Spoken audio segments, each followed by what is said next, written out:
તો એક મહત્વપૂર્ણ સમાચાર આવી રહ્યા છે। દિલ્હીમાં ઇન્ડિયા ગેટ ખાલી કરવામાં આવ્યો છે। જી હા, એક બાદ એક મોટા ખબર આવી રહ્યા છે। હાલની વાત કરીએ, આગામી આદેશ સુધી આઈપીએલની તમામ મેચ સ્થગિત કરી દેવામાં આવી છે। આઈપીએલ 2025ની તમામ બાકી રહી ગયેલી મેચને સ્થગિત કરી દેવામાં આવી છે।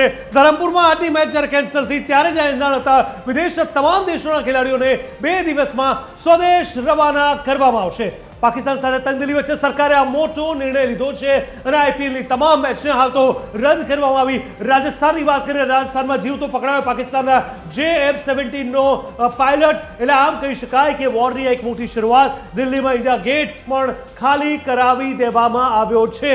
તોરલ, એક બાજુથી માત્ર બોર્ડર એરિયાની વાત થતી હતી, જમ્મુ કાશ્મીરની, રાજસ્થાનની કે પંજાબની વાત થતી હતી, પણ હાલની જો વાત કરવામાં આવે તો એક બાદ એક તમામ જગ્યાને એલર્ટ પર મૂકવામાં આવ્યા છે, જેમાં ગુજરાત પણ આવી ગયું, દિલ્હી પણ આવી ગયું અને હવે આઈપીએલમાં તમામ જે વિદેશી ખેલાડીઓને જ્યારે ત્યાં બહાર મોકલવામાં આવશે એટલે કે મેસેજ સ્પષ્ટ છે, યુદ્ધના ભડકારા નથી, યુદ્ધ જ છે। અને યુદ્ધ જે કલ્યાણ આપણે હંમેશાથી કહેતા આવતા હતા અને એને જોતા એવું લાગે છે કે પાકિસ્તાન માટે આ રાત કદાચ તેના ઇતિહાસની સૌથી ખરાબ અને ખતરનાક જ રાત હોઈ શકે છે। બિલકુલ, પાકિસ્તાન માટે આ એકદમ કાળી રાત સાબિત થવાની છે જીગર, કારણ કે આપણે માત્ર ને માત્ર આતંકી ઠેકાણાઓને ટાર્ગેટ કર્યા હતા, પરંતુ પાકિસ્તાન છે એ બિલકુલ આતંકવાદના રસ્તા પર ચાલી રહ્યું છે। અત્યાર સુધી આપણે એવું કહી રહ્યા હતા કે આતંકવાદને ક્યાંક ને ક્યાંક બઢાવો પાકિસ્તાન આપી રહ્યું છે, પરંતુ જે આતંકવાદીઓ કરી રહ્યા છે એ જ વસ્તુ ક્યાંક ને ક્યાંક પાકિસ્તાન પણ કરી રહ્યું છે। એટલે કહી શકાય કે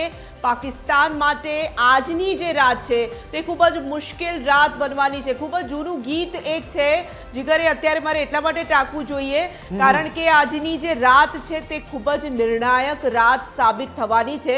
8 સાડા